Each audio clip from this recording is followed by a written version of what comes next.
Bonjour à tous, bienvenue pour un nouveau numéro de Faites le papier. On va analyser un quintet assez prisé, que ce soit par les parieurs ou par les professionnels. Le prix de l'élevage ce dimanche sur l'hippodrome de Saint-Cloud, 2500 mètres à parcourir. Uniquement des pouliches et des juments âgés de 3 ans et plus. 16 partantes et une piste qui s'annonce très très souple, voire lourde.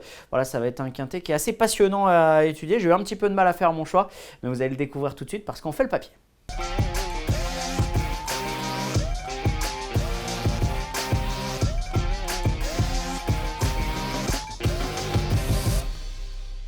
Avant de débuter cette vidéo, je vous rappelle de ne pas hésiter à interagir avec nous sur nos réseaux sociaux. N'hésitez pas à commenter nos publications pour échanger avec vos différents pronostics. Allez, on attaque l'analyse de cette belle épreuve avec une concurrente que j'aime énormément. Le numéro 1, c'est Pingo, l'entraînement de David Smaga qui est en forme en ces dernières semaines. Une jument qui est une vraie adepte des terrains très lourds.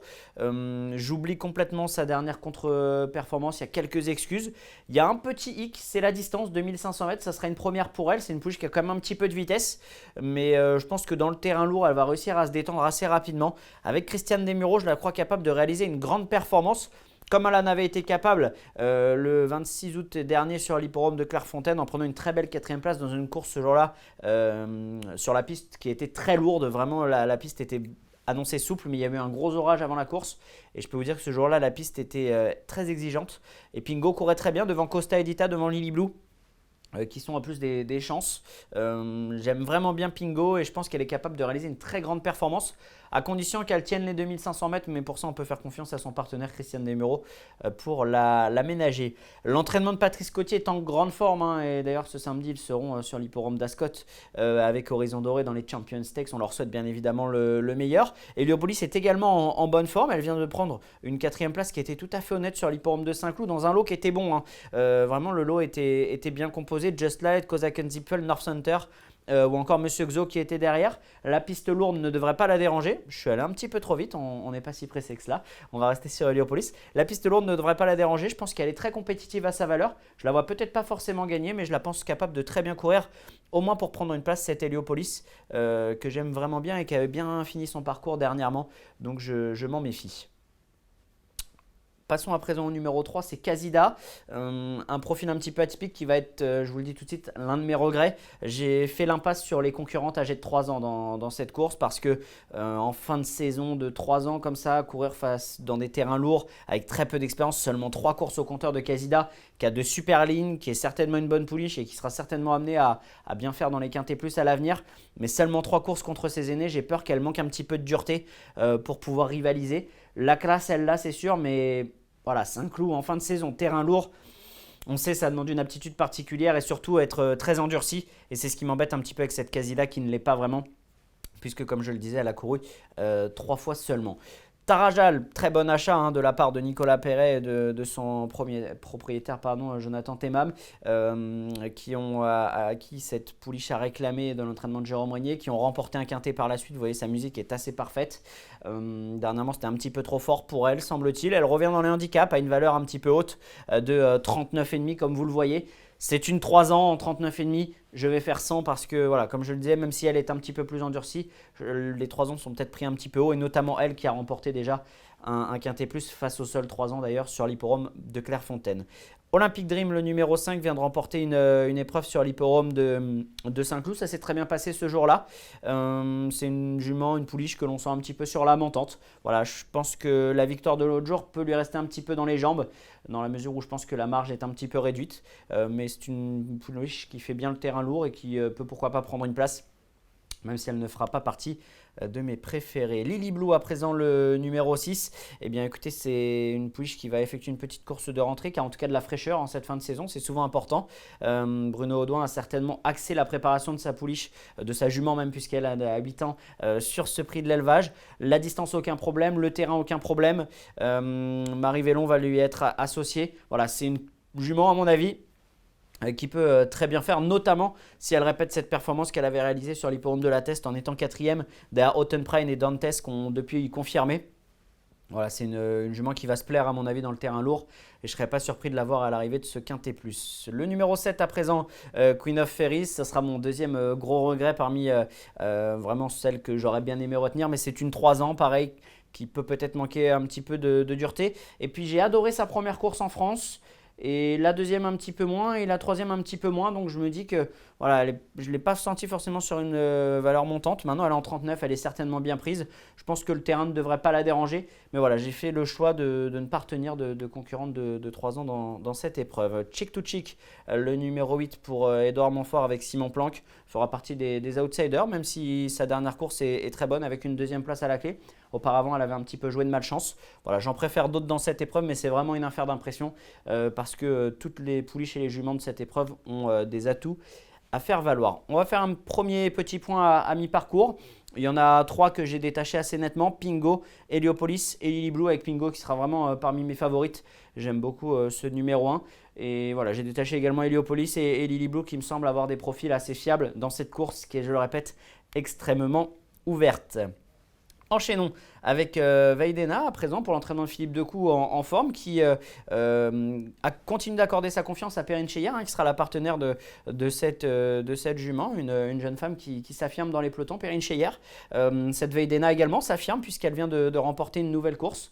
Elle a vraiment bien gagné la dernière fois sur cette même piste. Voilà, je vais lui en préférer d'autres, mais un petit peu à l'instar de Chick to Chick, la pouliche précédente. Je ne serais pas surpris de la voir à l'arrivée. C'est une jument, une pouliche à qui on ne peut vraiment rien reprocher depuis son début de carrière, même si je lui en préfère d'autres qui ont peut-être un petit peu plus d'expérience, à l'image de cette révoltée qui à l'âge de 5 ans est un petit peu décevante ces derniers temps, 0, 0, 6. C'est vrai que ça ne se passe pas très bien, mais là j'ai l'impression qu'elle a toutes les conditions réunies pour bien faire. Le terrain, la distance, Olivier Pellier, un jockey d'expérience, certainement une préparation axée sur cette course. Pour ces juments, c'est vraiment une course qui est importante, ce prix de l'élevage. Et je pense que Jean-Marie Béguigné, dont les pensionnaires sont en forme, a axé la préparation de cette révoltée sur cette épreuve. Je m'en méfie grandement, même si, voilà, comme je le disais, ces dernières performances ne sont pas très bonnes. Il faut remonter assez loin pour retrouver un succès sur l'hippodrome de Paris-Longchamp dans un quintet. Ce jour-là, la piste était juste souple et Révolté avait très bien gagné avec Gérald Mossé, avec notamment Utamaro, Bazoc, qui sont des vrais chevaux de quintet, Sam encore. Voilà, elle battait des chevaux qui sont des vrais chevaux de quintet. Dans ses plus grands jours, elle est très bien placée de ce fait au niveau handicap avec ses récents échecs, puisque regardez, elle était en 36,5 le jour de cette victoire, elle est en 35,5 à présent. Donc je pense vraiment qu'elle peut redorer son blason et faire l'arrivée. En tout cas, c'est le moment ou jamais pour révolter de se révolter, tout simplement. Elle n'était pas prévue, celle-ci, c'est cadeau. Le numéro 11 à présent, c'est Rosier, pouliche extrêmement constante. Alors j'ai fait une petite entorse à mon règlement parce que Rosier va faire partie de mon ticket. C'est une 3 ans mais qui a beaucoup couru à 2 ans, beaucoup couru à 3 ans, qui est extrêmement régulière, qui est très tenace, qui aime bien le terrain. Et c'est pour cela que je lui ai accordé une petite place avec Maxime Guyon. Regardez sa musique, le haras de la Gousserie est en grande forme, les pensionnaires de Francis Graffard c'est la même chose. Je me voyais mal éliminer cette Rosière d'un ticket qui sera à mon avis parmi les favorites. Voilà, je préfère un petit peu les aînés, même si elle va figurer très haut dans mon ticket. Voilà, je l'explique par le fait qu'elle a très très bien couru à l'âge de 2 ans, très très bien couru à l'âge de 3 ans, à plusieurs reprises, et notamment avec la course de référence que l'on va revoir. Sur l'hippodrome de Saint-Cloud, regardez, la piste était très exigeante. C'est cette jument grise, elle n'est pas difficile à situer, qui va vraiment prolonger son effort jusqu'au passage du poteau. Regardez là, plus ça va et plus elle s'enclenche. Elle va finalement échouer de très peu pour le succès ce jour-là. Et voilà, je pense que cette course a été, en plus son jockey la respecte tout de même. Je pense que cette course a été un bon tremplin. La ligne est très bonne, avec Présage Nocturne qui s'imposait. La ligne est très bonne. Et voilà pourquoi j'ai fait une petite entorse à mon règlement de retenir une 3 ans. Parce que Rosier est très endurcie, elle aime le terrain. Avec Maxime Guyon, c'est difficile de s'en passer. Le numéro 12, la Templière, pourrait créer une surprise, décevante récemment, mais on attend souvent avec elle le terrain souple. Elle l'aura cette fois-ci. Elle ne m'a pas plu lors de ces 2 dernières tentatives. Je trouve qu'il n'y a pas vraiment d'excuses. Ce pourquoi je ne vais pas lui accorder ma confiance, mais certainement que Mickaël Delzang a fait tout pour que sa jument arrive bien sur cette course qui, comme je le disais, est certainement un objectif. Voilà, j'ai vraiment été déçu dernièrement, ce qui fait que je ne la retiens pas. Mais si elle est là, je ne pourrais m'en prendre qu'à moi-même. Voici ma botte secrète, le numéro 13, la Diva d'Alben, une pouliche de 4 ans qui a remporté 3 handicaps cette saison, qui est partie très bas dans la catégorie de handicap. C'est une vraie nageuse. Je suis persuadé que dans le terrain lourd, elle peut remporter un quintet. Dernièrement, la piste était un petit peu plus rapide. Là, cette fois-ci, le terrain sera très lourd. Elle va être montée en attendant par Aurélien Lemaître et je pense qu'elle peut réaliser une grande performance. J'aime beaucoup ce numéro 13, la Diva d'Alben, qui est capable, à mon avis, de réaliser un numéro à la 4 ans. Elle peut peut-être manquer un petit peu de dureté. face à ses aînés puisqu'elle a commencé sa carrière assez tard, cette la Diva d'Alben, et elle n'a pas énormément couru. Mais suivez-la en confiance parce que dans les terrains lourds, c'est vraiment quelque chose, cette la Diva d'Alben.